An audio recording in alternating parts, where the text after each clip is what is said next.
Merci Madame la maire, mes chers collègues. Camarade Baudrier, le camarade Brossat disait tout à l'heure qu'il fallait tracer un chemin long, très long, tellement long qu'au rythme auquel vous rénovez le logement social à Paris, normalement en 2060 tout sera terminé. Et ce délai pour nous est très préoccupant à l'égard de l'état vieillissant de nombreux logements du parc social, de la dégradation de la qualité de vie des habitants et des impératifs de lutte contre la pollution de l'air et l'objectif du plan climat. De nombreux locataires dénoncent régulièrement des travaux bâclés, faits en deçà du bon sens, contrairement à ce que vient de dire Monsieur Lejoindre, dégradant encore plus le cadre de vie, ce qui est un comble pour des travaux de rénovation. Et le rapport, je suppose qu'il ne vous a pas échappé, de l'atelier parisien d'urbanisme, qui porte sur l'impact des travaux de rénovation énergétique, publié en octobre 2019, livre ainsi un bilan très contrasté de l'impact des travaux de rénovation énergétique des logements sur la consommation d'énergie. Ce rapport montre que l'investissement moyen de rénovation énergétique a un impact très nettement inférieur à celui prédit par les fiches certificats d'économie d'énergie.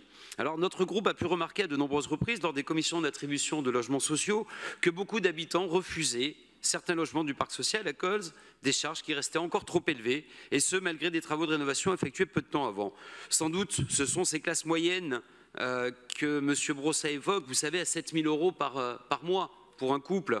Moi, je ne crois pas. Et c'est la double peine pour les locataires du parc social qui paieront les pots cassés dans un contexte de très forte augmentation du coût de l'énergie, mais aussi les pots cassés de votre mauvaise gestion des contrats.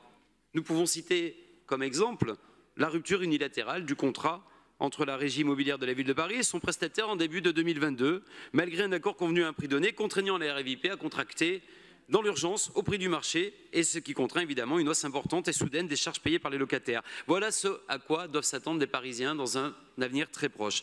Et du point de vue des bailleurs, les hausses de charges peuvent entraîner des impayés, mettant en danger leur budget et in fine leur capacité à investir pour la rénovation thermique des bâtiments pour plus de sobriété énergétique.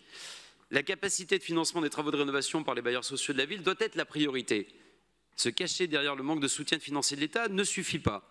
Et c'est d'abord vous, comme nous le répétons sans cesse, qui avez ponctionné près de 1,4 milliard d'euros de trésorerie des bailleurs sociaux depuis 2016, fragilisant d'autant les marges de manœuvre face à ces hausses soudaines de prix de l'énergie. Et par pitié, cessez de critiquer l'État, puisque c'est ce même État qui vous a autorisé à braquer, à racketter les bailleurs sociaux.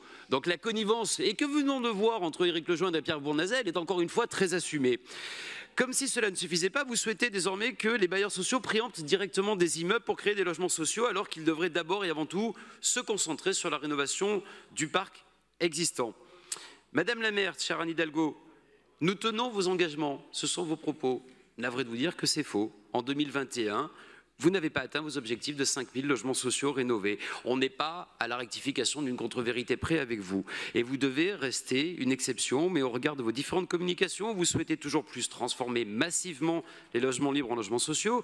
Nous sommes inquiets sur les capacités économiques de la ville et de ses bailleurs à mener à bien les objectifs inscrits dans le plan climat. Le montant des subventions que vous évoquez sans cesse, c'est 600 millions d'euros, 605, vous avez corrigé vous-même, Madame la maire, sur 13 ans. C'est 46 malheureux millions d'euros par an. C'est moins de 4 millions d'euros par mois. Est-ce à la hauteur des enjeux? Non. Vous êtes faussement social, vous êtes faussement écologique, et les Parisiens attendent beaucoup plus de votre action. Je vous remercie.